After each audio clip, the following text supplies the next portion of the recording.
Le gouverneur élu de Sud-Ubangi, Pasteur Mobonga Lobomiché, après avoir voté à l'Assemblée provinciale de Sud-Ubangi, plus de 28 députés a été voté par le 20 députés qui a fait confiance à l'honorable Mobonga Lobo Miché. Il s'est de noter que le gouverneur du Sud-Ubangi, en tant que fils aîné grandi de la province de Sud-Ubangi, il a promis la population de Sud-Ubangi de garder la province du Sud-Ubangi belle propre, arranger les autoroutes, les électricités, la santé, l'éducation. Suivez les messages forts du nouveau Zongo et la ville gouvernement. de Guémena et de 4 territoires, les territoires de Libengue, de Kungu, de Boudjala et de Guémena. C'est une province à vocation agricole. Vous vous rappelez bien le nom de Jeannot Bemba, le papa de Jean-Pierre Bemba. Il a été réputé comme un grand agriculteur dans ce pays. Parmi les riches de ce pays, il y a Jeannot Bemba. Parce qu'il avait milité pour faire du Sud-Ubangi une province à vocation agricole. Qu'est-ce qui m'a motivé? Moi, avant que je ne puisse aller comme candidat pour être élu gouverneur, mes œuvres m'avaient déjà précédé. Donc c'est l'amour qui m'a lié avec cette province. J'aime tellement la province du Sud-Ubangi parce que la province du Sud-Ubangi rafferme un peuple travailleur. Si seulement on a un leader qui peut donner un ton, qui peut donner un mot, donc cette population peut vraiment entrer dans le jeu et le développement peut être effectif. On peut permettre au décollage de notre province. Ce qui m'a motivé, cela veut dire j'ai compris qu'il y a une crise de leadership et je suis venu relever le défi pour cette province du Sud-Ubangi.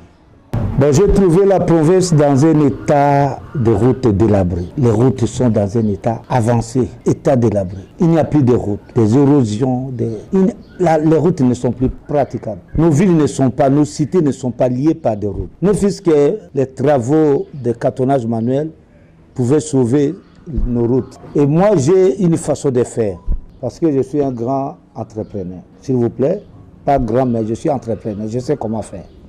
Avec les moyens de bord, on peut commencer quelque part en attendant que les appuis viennent.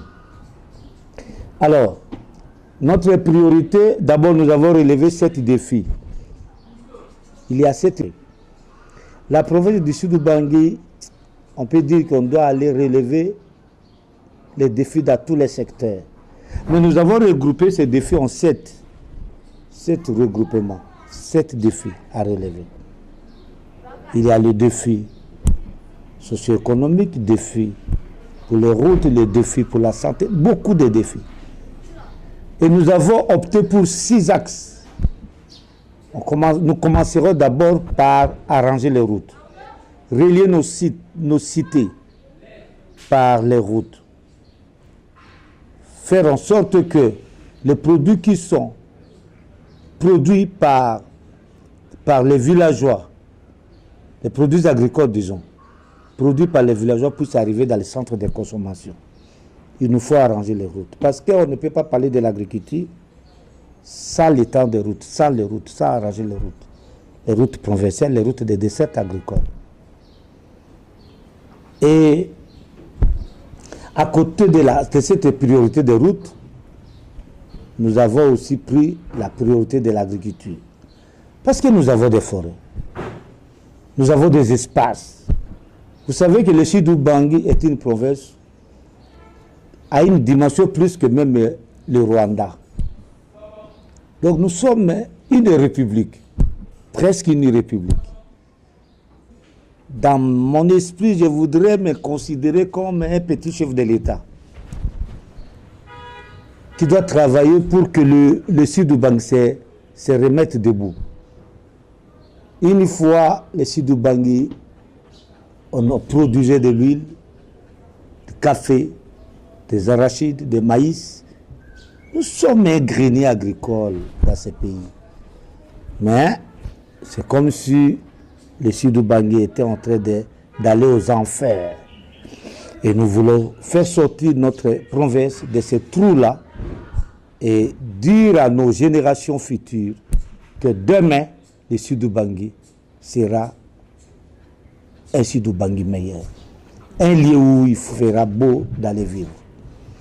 Nous voulons faire un